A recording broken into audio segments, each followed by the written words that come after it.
Hello friends, welcome back to diplomatic Manthan. My name is Avan Singh. So दोस्तों, हम लोग ने काफ़ी कुछ अभी तक ज्योग्राफी में कर लिया है। चैप्टर 7 तक हम लोग ने पूरी तरीके से कंप्लीट कर लिया था। आज we will be starting with our new chapter जिसका नाम है atmospheric circulation. So let me write the chapter's name. PHERIC, circulation, atmospheric circulation and weather system. Weather system. अब ये चैप्टर जो है ये हम लोग को कंप्लीट करना है एंड इसके बाद हमको देखो, ज्योग्राफी में हम लोग 50-50 करके पूरा कंप्लीट करेंगे। अभी in first half we are completing this particular 50% of our chapters and इसके बाद we will be completing next 50% of our chapters. But और भी सब्जेक्ट्स इंपॉर्टेंट है, so will be doing that like that only. Okay, so अभी यार देखो, मेरे को भी थोड़ा बहुत टाइम नहीं मिल रहा था due to my offline classes. मेरी ऑफलाइन क्लासेस थोड़ी लाइंड अप थी, तो उस वजह से मुझे थोड़ा कम टाइम मिल पा रहा था। But I will be trying कि अब मैं प्रॉपरली आपके सामने रेगुलर रहूं, सो दैट आपका भी जो कोर्स है वो पूरी तरीके से कंप्लीट हो जाए। And definitely I will be completing. मुझे हो सकता है आखिरी में थोड़ा सा, आई मीन थोड़े से, जैसे अगस्त सितंबर अक्टूबर में मुझे ज़्यादा लेक्चर्स देने पड़े, so definitely I will be giving you more lectures.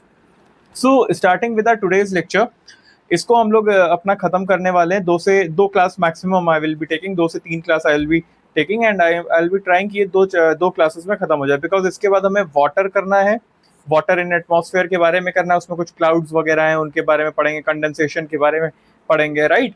उसके बारे में हम लोग देखेंगे। फिर हम लोग अपना वर्ल्ड क्लाइमेट एंड जो क्लाइमेट चेंज है उसको खत्म करेंगे, राइट। तो ये प्रॉपर करेंगे। अब giving you a brief of this chapter, इसमें हम लोग को क्या करना है, इसमें हम लोग को एयर प्रेशर के बारे में पढ़ना है। लाइक जो वर्टिकल वेरिएशन होता है, हॉरिजॉन्टल वेरिएशन होता है, जो फैक्टर्स रिस्पॉन्सिबल होते हैं इन वेरिएशंस के ऊपर, राइट। और फिर हमें देखेंगे कि भाई कुछ जो जनरल सर्कुलेशन है एटमॉस्फेयर के, वो कैसे हैं।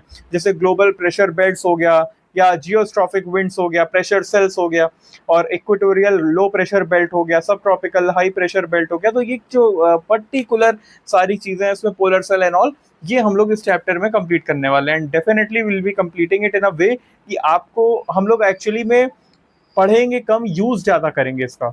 आई मीन टू से कि बहुत ज्यादा आपको ऐसा नहीं है कि बहुत ज्यादा रटने की जरूरत है। हम लोग इस तरीके से काम करना चाहेंगे कि हम लोग थोड़ा पढ़ें बट उसका यूज जो हो वो ज्यादा करें एग्जामिनेशन में, राइट। उससे समझ में हमको ज्यादा आए। तो उस तरीके से हम लोग को चीज़ों देखनी है, चीज़ें को हम लोग को करना है। सो लेट स्टार्ट। बट उससे पहले, अगर आपने अभी तक हमारा चैनल सब्सक्राइब नहीं किया है तो जल्दी से उसको सब्सक्राइब कर लीजिए, सो दैट हमारे चैनल के नोटिफिकेशन आपको टाइम टू टाइम मिलते रहें। So let start guys. So अभी मैं आपको बताऊंगा व्हाट इज, इसमें सबसे इंपॉर्टेंट चीज जो आती है, जो सबसे पहली चीज आती है, वो आती है atmospheric pressure. What is it? I mean to say what is atmospheric pressure. Atmosphere का जो प्रेशर होगा उसी को एटमॉस्फेरिक प्रेशर कहते हैं, राइट। सो इसको मैं लिखता हूं एटमॉस्फेरिक प्रेशर। ये क्या होता है? ये क्या होता है sir? It is what, let me change the pen first. It is what? it is a weight of a column, right? It is a weight of a column of air contained in a unit area। एक unit area में एक column of air कितना है, इसी को हम लोग बोलेंगे what it is. It is a weight of a column column of air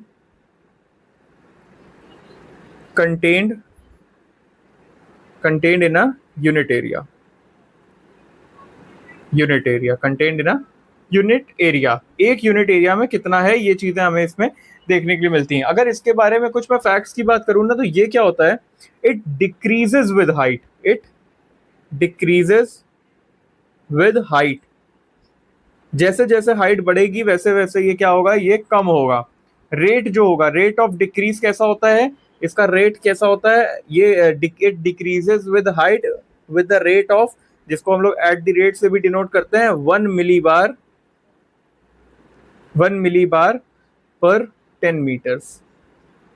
मतलब हर 10 मीटर पे 1 मिली बार का आपको डिक्रीज देखने के लिए मिलेगा। So this is a thing, जो एटमॉस्फेरिक प्रेशर जो होता है वो क्या होता है, it is a weight of column of air that is contained in a unit area. एक यूनिट एरिया में कितना एयर कंटेन्ड हो रहा है, कितना कॉलम ऑफ एयर हो रहा है उसका जो वेट होगा उसी को हम लोग क्या बोलेंगे, एटमॉस्फेयर का pressure. It is known as atmospheric pressure. अब चलो आगे बढ़ते हैं and we will be looking on distribution of air pressure. अब ये जो डिस्ट्रीब्यूशन है ये कुछ चीज़ों में आपके डिवाइडेड है, जैसे वर्टिकल वेरिएशंस है, हॉरिजॉन्टल है, फिर प्रेशर ग्रेडियंट्स हैं। अब प्रेशर ग्रेडियंट एंड ऑल ये सब क्या होता है ये मैं आपको बताने वाला हूँ। So just sit back and relax and watch this video. थोड़ा सा ध्यान से, आपको आधी चीज़ें इस वीडियो को देखते देखते ही याद हो जाने वाली है, right. So will be giving a heading that is distribution of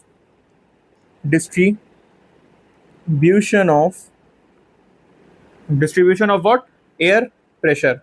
कैसे ये डिस्ट्रीब्यूटेड है air pressure, this is distribution of air pressure. अब अगर इसके बारे में बात करूं, so what it is not uniform and varies both vertically and horizontally. ये बहुत ज्यादा यूनिफॉर्म नहीं होता। जो प्रेशर होता है, एयर प्रेशर होता है, वो यूनिफॉर्म तो डेफिनेटली नहीं होगा ना। एयर प्रेशर जगह से जगह क्या होता रहेगा, चेंज होता रहेगा। So we know that it is not uniform, it's not uniform,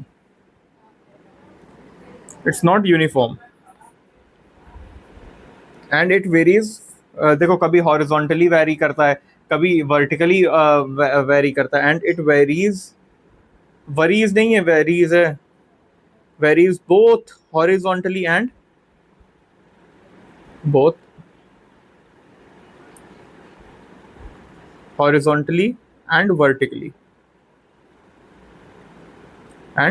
vertically, right. Earth surface पे ये कुछ इस प्रकार से ये वेरी करता रहता है, राइट। अब अगर देखो इसमें मैं बात करूं ना, इनकी जो लोअर लेयर होती है, लोअर वाली जो लेयर होती है, जैसे एयर प्रेशर अगर कुछ है तो उसकी जो लोअर लेयर होगी वो क्या करेगी, वो हाइयर डेंसिटी में रहेगी, उसके पास हाइयर डेंसिटी होगी। जो लोअर लेयर होती है उस पर क्या होता है, हाइयर डेंसिटी होती है। सो इसमें ये भी लिख लो, लोअर लेयर जो होती है has more density, has higher density, right. और ये क्या करेगी, अगर हाइयर डेंसिटी है तो क्या होगा, हाइयर डेंसिटी की वजह से ये क्या करेगा, हाइयर डेंसिटी की वजह से एक्सर्ट्स मोर प्रेशर, ज्यादा प्रेशर वो एक्सर्ट करेगा। अब हमें क्या पढ़ना है, हमें पढ़ना है इसके बारे में, हम लोग ने जान तो लिया कि वर्टिकली और हॉरिजॉन्टली ये आपका क्या करता है, वेरी करता है डिस्ट्रीब्यूशन, लेकिन ये वर्टिकली और हॉरिजॉन्टली कैसे करता है ये चीजें हम लोग को देखनी है। तो अब पहले हम लोग जानेंगे क्या, पहले हम लोग जानते हैं, चलिए, vertical variation. Will be looking on what is vertical variation in this. इसमें क्या देखेंगे हम लोग, पहले वर्टिकल वेरिएशन। अब वर्टिकल वेरिएशन में क्या होता है ना, वर्टिकल वेरिएशन में क्या होता है सर, वर्टिकल वेरिएशन जो होता है it decreases with in increase in altitude. जैसे जैसे एल्टीट्यूड बढ़ाओगे वैसे वैसे आपका क्या होगा, ये डिक्रीज होता रहेगा। सो इसका पहला पॉइंट क्या हो गया, decreases with increase in altitude, altitude ये कहां पे होता है, बट ये होता है हमारा किसमें, लोअर एटमॉस्फेयर में, राइट। लोअर, मैं ऐसे इसको शॉर्ट फॉर्म में लिख दे रहा हूं, राइट।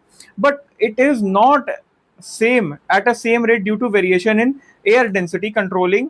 आपका जो फैक्टर्स होता है जैसे टेम्परेचर और वाटर वेपर और जो ग्रेविटी होता है, ये क्या होता है, ये कंट्रोलिंग फैक्टर्स ही तो होते हैं, राइट।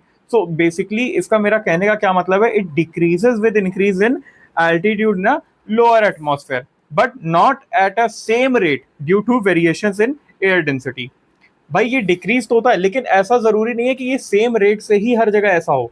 क्यों, क्योंकि भाई कुछ फैक्टर्स होते हैं, कुछ कंट्रोलिंग फैक्टर्स भी होते हैं, जैसे टेम्परेचर, कहीं का टेम्परेचर चेंज है। अब ये वर्टिकल है ना, वर्टिकल तो कहीं टेम्परेचर चेंज होगा, ऐसे यहाँ पे मान लीजिए कुछ अलग टेम्परेचर, यहाँ कुछ अलग टेम्परेचर है, तो इस वजह से ये जो चेंजेस होते हैं इन पे भी ये फैक्टर्स डिपेंड करता है, राइट। ठीक है, तो ये चीजें अब आपको समझ में आ गई। अब the vertical pressure gradient force is much larger than horizontal pressure gradient. जो वर्टिकल आपका प्रेशर ग्रेडियंट फोर्स होता है, अब ये प्रेशर ग्रेडियंट फोर्स क्या होता है, मैं आपको पहले प्रेशर ग्रेडियंट फोर्स बता देता हूं। जो भी इस चीज को नहीं जानते हैं, ये मैं पढ़ा रहा हूं, इस वजह से मैं बीच में आपको ये चीज बता रहा हूं। What is pressure gradient force, pressure gradient force मैंने यहाँ पे शॉर्ट फॉर्म में लिखा है, इसको लिख लेना आप लोग। प्रेशर ग्रेडियंट फोर्स, ये क्या होता है? What is this? Pressure gradient force is what? It is a ratio between pressure difference. जो रेशियो होता है ना किस चीज का, ये क्या होता है सर? ये होता है ratio. Ratio between what sir? Ratio between pressure difference and actual horizontal distance between two point. एक क्या होता है? प्रेशर प्रेशर डिफरेंस एंड क्या? And actual horizontal distance, and actual horizontal distance between two points. Between two points मतलब दो point के बीच में pressure difference कितना है और एक्चुअल हॉरिजॉन्टल डिस्टेंस कितना है। हॉरिजॉन्टल डिस्टेंस समझ रहे हो? ऐसे डिस्टेंस कितना है दो पॉइंट के बीच में, और प्रेशर डिफरेंस कितना है दो पॉइंट के बीच में। प्रेशर डिफरेंस और हॉरिजॉन्टल डिस्टेंस, ये दोनों किसका? इन दोनों का रेशियो जो होगा पीडी एच डी का, इसी को हम लोग क्या बोलेंगे? Pressure gradient force. राइट? ये चीजें समझ में आ गई हैं? अगर ये चीज समझ में आ गई है तो बहुत अच्छी तरीके से कर ले जाओगे। राइट? चलो, ये मैंने आपको बता दिया है नीचे। अब मैं इसके बारे में, वर्टिकल के बारे में और आपको बता रहा हूँ। वर्टिकल में मैं क्या बता रहा था कि वर्टिकल का जो प्रेशर ग्रेडियंट फोर्स होता है वो क्या होता है? मच हाइयर होता है एज कंपेयर टू जो आपका हॉरिजॉन्टल प्रेशर ग्रेडियंट फोर्स होता है। वर्टिकल में इसका जो प्रेशर ग्रेडियंट फोर्स होता है इट इज हाइयर देन क्या? ग्रेटर देन या हाइयर देन, इसका यही होता है ना, then that of horizontal pressure gradient force. ये वर्टिकल, मैं इसको वी लिख दे रहा हूं यहाँ पे, वी डॉट पीजीएफ, मतलब vertical pressure gradient force is greater than horizontal pressure gradient force. समझ में आ गया? समझ में आ गया प्रेशर ग्रेडियंट फोर्स क्या होता है, ये भी समझ में आ गया। क्लियर हो गया होगा अब ये आपको बहुत इजीली। राइट? चलो, ये भी अगर क्लियर हो गया है तो हमें एक और पॉइंट इसमें मिलता है। The point is the rising pressure indicates जो राइजिंग प्रेशर होता है। अगर मान लो प्रेशर क्या हो रहा है, प्रेशर जो है राइज कर रहा है। राइट? प्रेशर जो है क्या हो रहा है? बढ़ रहा है, राइज कर रहा है। तो इससे ये क्या इंडिकेट करेगा? ये इंडिकेट करेगा कि यहां पे जो स्टेबल वेदर है, राइट, स्टेबल वेदर है, जो वेदर है वो क्या है? वो स्टेबल है। राइट? लेकिन अगर यहीं पे अगर मैं बोलूं कि आपका जो प्रेशर है वो कम हो रहा है, या प्रेशर जो है वो फॉल कर रहा है, वो क्या इंडिकेट करेगा? वो इंडिकेट करेगा कि भाई यहाँ पे क्लाउडी और अनस्टेबल वेदर है। क्लाउडी या अनस्टेबल वेदर। चलो, ये भी अब क्लियर हो गया। इतना तो मेन चीजें जो थी वो क्लियर हो गई आपको। राइट? अगर ये चीजें क्लियर हो गई हैं तो अब आगे हम लोग देखते हैं, एंड आगे will be studying on what will be looking after अपना हॉरिजॉन्टल वेरिएशन। अब what is this horizontal variation? Let's check. Pressure gradient तो समझ में आ गया, let's see on what is horizontal variation. What is this horizontal variation in this? हम लोग ने वर्टिकल वेरिएशन पढ़ लिया। अब let's look upon what is horizontal variation. अब हॉरिजॉन्टल की अगर मैं बात करता हूं तो it is also very much easy thing, जो आपको इजी ही लगने वाला है। So what is horizontal? It is studied by what? It is, आपने आइसोबार्स लास्ट चैप्टर में पढ़ा था, right? That are the lines connecting the places that are having equal pressure या वैल्यू ऑफ प्रेशर, है ना? तो ये कैसे स्टडी किए जाते हैं? These are studied by drawing what? These are studied by drawing isobars. These are studied by drawings isobars. Isobar इसको ड्रॉ करा जाता है, उससे पढ़ा जाता है। आइसोबार क्या होता है? These are the line connecting points that have equal value of pressure. जहां जहां पे भी प्रेशर की वैल्यू इक्वल होगी वहां वहां की लाइन को कनेक्ट कर दो, और उसी को हम लोग क्या बोलते हैं? Lines of isobar. Right?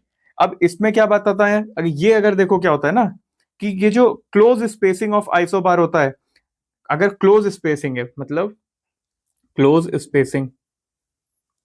Spacing of isobar,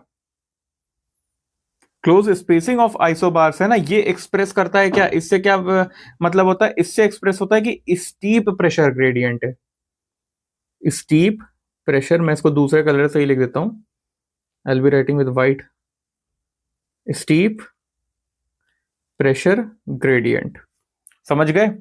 ये चीजें क्लियर हो गई? If this much is clear, give me a minute, just a second. अगर ये आपको क्लियर हो गया है तो we can move further and we can see variation जो होता है वो किस वजह से होता है। अगर ये चीजें अब आपको क्लियर हैं, if you don't have any doubt, so we can move further and we can see कि जो वेरिएशंस होते हैं, ये जो factors, what are the factors that are responsible in this variation. जैसे मैंने अभी आपको बताया था कि there are some temperatures, right? Temperature हो गया, फिर how this pressure works.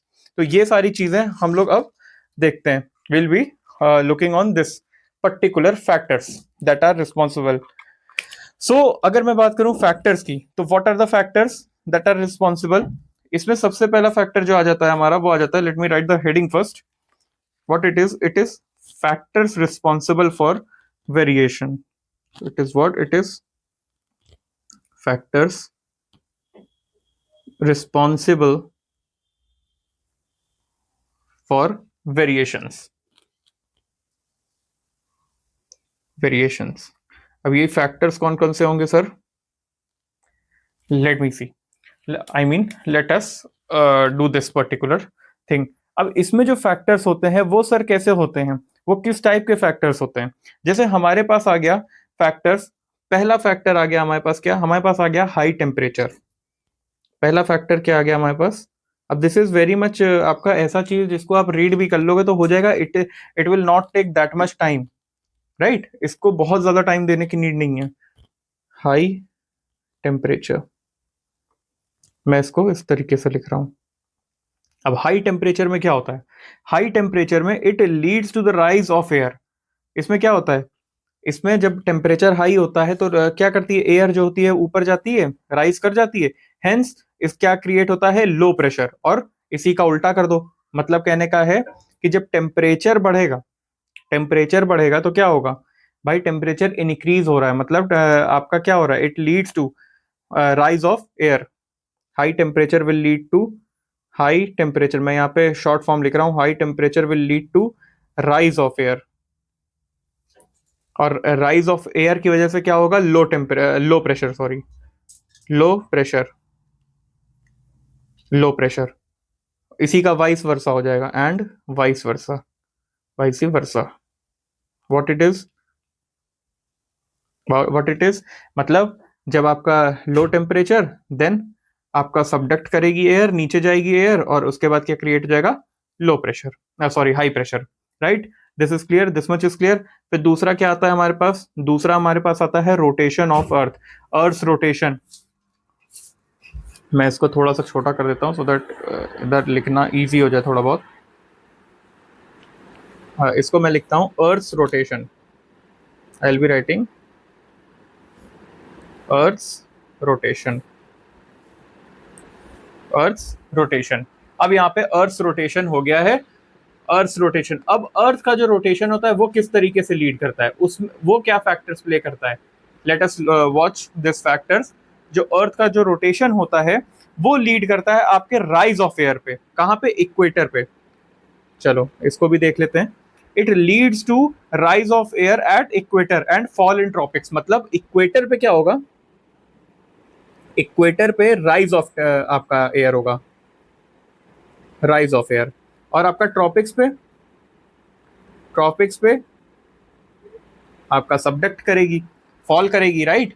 Air आपकी फॉल करेगी भाई, एक जगह राइज कर रही है, दूसरी जगह ये आपका क्या होता है? इक्वेटर है, यहाँ पे क्या कर जाएगी? राइज कर जाएगी। और ट्रॉपिक्स वगैरह पे क्या हो जाएगी? आपके फॉल करेगी, राइट? तो इक्वेटर पे अगर ये राइज कर रही है तो क्या क्रिएट होगा? Low pressure. और आपके ट्रॉपिक्स पे हाई प्रेशर। अब ये चीज क्लियर हो गई है, समझ में आ गया कि अर्थ के उसकी वजह से क्या होता है भाई? ये हमेशा समझ लो कि जब भी अर्थ एयर जो होगी वो राइज करेगी तो हमेशा लो प्रेशर क्रिएट होगा, और एयर अगर फॉल करेगी तो क्या होगा? High pressure. बस इतना याद रखिएगा, ये चीज बहुत इंपॉर्टेंट चीज है, राइट? ये चीजें अब आपको क्लियर हो गई होंगी। क्लियर है? इतना अगर आपको क्लियर है तो हम आगे एक और चीज बता देते हैं आपको कि जो आपकी air with higher quantity of water vapour जो होता है ना, जिस भी एयर में एयर में high quantity of water vapour होता है, मतलब आपका वाटर वेपर मैं लिख देता हूँ, वाटर वेपर। जो भी एयर होती है, air with high quantity of what, of water vapour, जिसमें ज्यादा वाटर वेपर होगा वो क्या हो जाएगा, lower pressure, lower pressure create करेगा, राइट। ये चीजें अब क्लियर हो गई हैं। इतना आपको अगर क्लियर हो गया तो we can move further and we can study that, we can study about the forces that are affecting the velocity and direction of wind. मतलब कि कौन सी विंड को कौन सी फोर्स जो है वो अफेक्ट कर रही है, उसके बारे में हमें पढ़ना है। जैसे प्रेशर ग्रेडियंट फोर्स के बारे में अभी आपने पढ़ा था, वो क्या है, वो एक फोर्स ही तो है जो आपके विंड के डायरेक्शन, विंड की जो वेलोसिटी है उसको क्या करती है, उसको इन्फ्लुएंस करती है, राइट। फ्रिक्शनल फोर्स हो गया, कुछ फ्रिक्शनल फोर्सेज होते हैं, फिर कोरियोलिस फोर्स हो जाता है हमारे पास। तो ये कुछ फोर्सेज हैं जिनको हमें पढ़ना is very much important also, not very much important but हाँ थोड़ा तो आपको पता भी तो होना चाहिए ना, ये तो बहुत बेसिक चीज है। अब चलो, what will be studying, factors, factors affecting, factors affecting what, affecting the velocity, velocity and direction of wind, direction of wind. चलो ये चीज हम देखते हैं। अब इसमें पहली चीज क्या आती है, हमें पहली चीज जो हम लोग पढ़ चुके हैं वो क्या है, pressure gradient force, pressure gradient force, right. अब इसमें क्या देखते हैं हम लोग, ये क्या होता है, from high pressure to low pressure, जो क्लोजली स्पेस्ड आइसोबार्स होते हैं वो इंडिकेट करते हैं क्या, स्ट्रॉन्ग प्रेशर ग्रेडियंट और स्ट्रॉन्गर विंड। जब हम क्या मूव करते हैं, जब हम लोग क्या मूव करते हैं, हम लोग कहाँ मूव करते हैं, हम लोग हाई प्रेशर से, हाई प्रेशर से लो प्रेशर की तरफ, हाई प्रेशर से लो प्रेशर की तरफ। और क्या दिखता है हमको, क्लोजली स्पेस्ड, हमें क्या दिखता है, क्लोजली स्पेस्ड आइसोबार, आइसोबार्स। ये क्या इंडिकेट करता है सर, ये इंडिकेट करता है हमारा क्या, it indicates strong, strong pressure gradient force, strong होता है, राइट। और यहां पे क्या हमें देखने के लिए मिलती है, स्ट्रॉन्गर विंड्स, स्ट्रॉन्गर विंड्स हमको यहाँ पे देखने के लिए मिल जाती हैं, right. This is a thing जिसको आपको ये समझना था एंड ये हम लोग ने समझ लिया। फिर हमारे पास क्या आता है, कौन सा आता है फोर्स, फिर हमारे पास आता है फ्रिक्शनल फोर्स, फ्रिक्शनल फोर्स। अब ये फ्रिक्शनल फोर्स है, ये क्या है, अब ये क्या है frictional force. Sir frictional force आपको पता होगा फ्रिक्शन क्या करता है, जैसे स्पीड ऑफ विंड को आपका अफेक्ट करेगा सबसे ज्यादा, जब भाई जब आप गाड़ी चलाते हो और जब आप गाड़ी चलाते चलाते उसको न्यूट्रल में डाल देते हो, आप अगर बाइक चलाते हो तो आपको पता होगा उसको अगर न्यूट्रल में डाल रहे हो, फिर भी गाड़ी जाके थोड़ी देर बाद अपने आप बंद जाती है या रुक जाती है, वो क्यों होती है, ड्यू टू फ्रिक्शनल फोर्स। वही यहाँ पे भी काम होगा, तो it will affect what, it will affect the speed, affects the speed, ठीक है। तो ये क्या स्पीड करेगा किसका, भाई ये तो ऊपर की बात हो रही है ना, विंड की, speed of wind, it will affect the speed of wind due to what, due to due to what, due to earth surface की इरेगुलरिटी। मतलब कहीं पे माउंटेन है, ठीक है, कहीं पे आपकी नदियां हैं, कहीं पे आपके ओशंस हैं, कहीं पे वाटर बॉडीज हैं या कहीं पे लैंड है। तो इस तरीके से जो आपके अर्थ की जो वो होगी बनावट होगी, अर्थ का जो आपके फीचर्स होंगे, इरेगुलरिटीज होंगी, उस तरीके से हमें ये देखने के लिए मिलेगा, राइट। मतलब ये जो इरेगुलरिटीज हैं इसकी वजह से हमको ये आपके फ्रिक्शनल फोर्स देखने के लिए मिल जाती हैं, राइट, राइट। सो हमें ये सबसे ज्यादा कहाँ देखने के लिए मिलती है, इट इज ग्रेटेस्ट,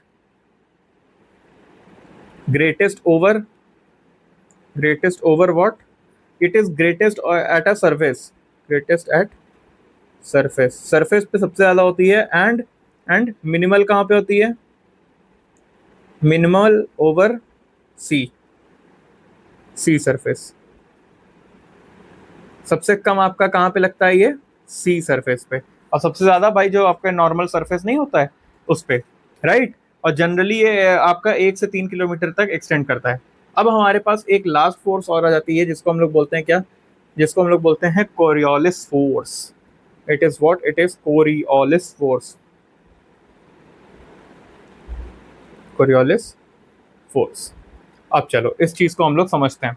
अब इसमें क्या होता है, जो रोटेशन ऑफ अर्थ होता है अपने एक्सिस पे, उसमें एक सूडो फोर्स एक्टिंग करता है एक डायरेक्शन ऑफ विंड में, right. If I tell you it is what, it is the rotation of earth about it axis produces a pseudo force affecting the direction of a wind. मतलब जब axis पे अर्थ अपना क्या करता है, rotate कर रहा होता है, उस तो एक फोर्स जनरेट करता है जो आपके विंड को अफेक्ट करता है, राइट, जो आपके विंड को अफेक्ट करता है।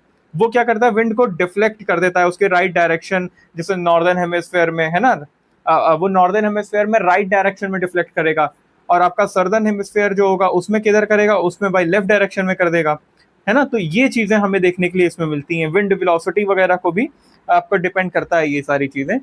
इसमें हमें क्या देखने के लिए मिलता है, it is what, due to rotation of earth, rotation of earth की वजह से हमें क्या मिलता है, रोटेशन ऑफ अर्थ से हमें क्या होता है, इसकी वजह से एक फोर्स क्रिएट होता है, फोर्स क्रिएटेड, स्यूडो फोर्स कह सकते हैं उसको, pseudo force created that affects, that affecting the direction of, affects the direction of winds. जो विंड की डायरेक्शन होती है उसको अफेक्ट करता है। अब किस तरीके से करता है ये चीज देख लो। हमें ये करता है जब भाई ये राइट की तरफ डिफ्लेक्ट कर देगा विंड को, कहाँ पे, नॉर्दर्न हेमिस्फेयर में, और ये लेफ्ट की तरफ कर देगा कहाँ पे, सदर्न हेमिस्फेयर में, राइट। ये चीज क्लियर हो गई है, ये चीज आपको क्लियर हो गई होगी। और ये जो चीजें ये किसके थ्रू दी गई है भाई, एक लॉ है, बाय बेलट लॉ के माध्यम से ये चीज एक्सप्लेन की गई है, right. So this may be clear to you, which depends upon अपना, this depends upon what, which depends upon what, upon wind velocity,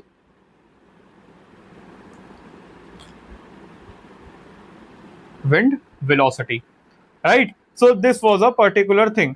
अब देखो इसमें एक चीज और है, मैं इसी को कंटिन्यू कर रहा हूँ, कोरियोलिस फोर्स को ही मैं यहाँ पे कंटिन्यू कर रहा हूँ, ये यहीं पे मैं कंटिन्यू कर रहा हूँ। इसमें कुछ चीजें हैं जो आप लोग जान लो तो बेटर है। मतलब it is directly proportional to the angle of latitude, जो भी एंगल ऑफ लैटिट्यूड होगा उसके क्या होगा, उसके ये डायरेक्टली प्रोपोर्शनल होगा। डायरेक्टली प्रोपोर्शनल मतलब समझते हो क्या होता है, इनवर्सली प्रोपोर्शनल और डायरेक्टली प्रोपोर्शनल का मीनिंग मालूम है। This is a very basic thing. Directly proportional जैसे जैसे, मतलब अगर मान लो मैं बोलता हूँ 1 is directly proportional to 2, example मैं बोलता हूँ जैसे, चलिए मैंने बोला कि आपको मान लीजिए कि boiling, boiling of water is directly temperature to quantity, right. मतलब वाटर, वाटर का boiling, boiling water is directly proportional to quantity, quantity. इसका मतलब ये है कि जैसे जैसे वाटर बॉयल होता जाएगा क्वांटिटी इसकी क्या होगी, आई मीन क्वांटिटी तो कम हो रही है, तो इनवर्सली का मैंने एग्जांपल दे दिया आपको। कहने का सिंपल मीनिंग ये है कि अगर 1 बढ़ रहा है तो 2 भी बढ़ेगा, दिस इज डायरेक्टली प्रोपोर्शनल। 1 कम हो रहा है और 2 बढ़ रहा है तो this is inversely proportional, right. This is what I mean to say. मैंने आपको वहां पे इनवर्सली का आपको एग्जांपल दे दिया बातों बातों में। जो इसका क्या होता है, it is directly proportional to the angle of latitude. Coriolis force जो होता है, कोरियोलिस फोर्स जो होता है वो डायरेक्टली प्रोपोर्शनल है angle of latitude, angle of latitude से। मतलब कोरियोलिस फोर्स बढ़ेगा तो ये भी बढ़ेगा, सॉरी ये बढ़ेगा तो ये बढ़ेगा, कोरियोलिस फोर्स बढ़ेगा, राइट। डायरेक्टली प्रोपोर्शनल है, दोनों एक साथ ही बढ़ते रहेंगे या घटते रहेंगे। ये चीजें क्लियर हो गई। अब हमें देखने के लिए क्या मिलता है, मैक्सिमम कहाँ पे है, ये पोल्स पे, मैक्सिमम ये कहाँ पे है, पोल्स पे मैक्सिमम है, राइट। और ये एब्सेंट कहाँ होता है, इक्वेटर पे, एब्सेंट एट इक्वेटर। क्यों, अर्थ ये है सबसे ज्यादा घूमेगा तो इधर ही की तरफ तो लगेगा ना, इधर ही की सब तरफ फोर्स लगेंगे ना, यहाँ पे कैसे लग पाएगा, यहाँ पे तो कम ही लगेगा, राइट। उस वजह से it is absent at equator. तो इसीलिए हमें जो साइक्लोन्स हैं वो इक्वेटर पे नहीं दिखते हैं, इसीलिए यहाँ पे क्या होता है, एब्सेंस ऑफ साइक्लोन, राइट। ये चीजें क्लियर हो गई। अब इसके बारे में हम लोग ने काफी कुछ जान लिया। एक और चीज है, you must know this, it acts perpendicular to pressure gradient force. मतलब ये प्रेशर ग्रेडियंट फोर्स के परपेंडिकुलर एक्ट करता है, acts perpendicular to pressure gradient force, right right. तो इससे क्या होता है, जब ये ऐसे करता है ना एक्ट, तो इससे होता क्या है, इससे ये क्रिएट करता है cyclonic conditions, creates cyclonic conditions, right. अब जैसे कि अगर आपका जो प्रेशर ग्रेडियंट फोर्स है, प्रेशर ग्रेडियंट फोर्स अगर वो हाइयर है, वो हाइयर है, राइट, तो क्या होगा, higher velocity of the wind होगा। आपका वेलोसिटी, वेलोसिटी ऑफ विंड क्या होगा, वो हाई होगा। इसकी वजह से होगा कि नहीं, बिल्कुल होगा, राइट। एंड इससे क्या होगा, लार्जर डिफ्लेक्शन होगा विंड में, विंड का लार्जर डिफ्लेक्शन होगा, है ना, और ज्यादा डिफ्लेक्ट होगी विंड। उस वजह से ये क्रिएट होता है कि साइक्लोनिक कंडीशन ये ऐसे क्रिएट कर दे, राइट। सो दिस इज, जो भी चीजें हैं वो आपको एकदम इन डेप्थ बता दी गई है कि what it is all about. Hope आपको ये प्रॉपरली अब समझ में आ गया होगा, right. So in next lecture will be studying about global pressure belts, और ग्लोबल प्रेशर बेल्ट्स को नेक्स्ट लेक्चर में पूरी तरीके से ओवर करेंगे। Then will be looking after geostrophic winds, और नेक्स्ट लेक्चर में ये चैप्टर जो होगा ये पूरी तरीके से इसको ओवर कर दिया जाएगा, right. So with this we have completed आज का ये particular topic, and will be meeting you in next lecture. Hope आपको ये प्रॉपरली आज का जो लेक्चर है समझ में भी आया होगा, and you must be enjoying. कल आपका पॉलिटी का लेक्चर है, एंड डेफिनेटली पॉलिटी में बहुत अच्छी तरीके से कोर्स चल रहा है। अब नाउ फ्रॉम नाउ ऑनवर्ड्स कुछ दिन और आपका ऐसे ही कोर्स चलेगा, and after that I mean to say कि मुश्किल से ये I will be going with 15 days more, 15 दिन आपका ऐसे ही चलेगा ज्योग्राफी, आपका geography and this particular polity. Geography तो चलो मैंने अभी आपको बताया कि 10 चैप्टर कंप्लीट करने के बाद आई will be stopping this geography, because और भी चैप्टर्स हैं, और भी आपके लेक्चर्स हैं। इसके बाद आई विल बी लुकिंग ऑन कि मैं किस तरीके से और ज़्यादा इसको आपको लेक्चर्स प्रोवाइड करूँ। You will be getting I think 2 lectures, and definitely जल्दी से जल्दी आपसे जो आपका कोर्स होगा वो कंप्लीट कर दिया जाएगा, right. So with this I will be taking a leave, but जिसने भी अभी तक हमारा चैनल सब्सक्राइब नहीं किया जल्दी से उसको सब्सक्राइब कर लीजिए, सो दैट हमारे चैनल के नोटिफिकेशंस आपको टाइम टू टाइम मिलते रहें। सो with this note I will be taking a leave, will be meeting you in next lecture. तब तक के लिए जय हिंद।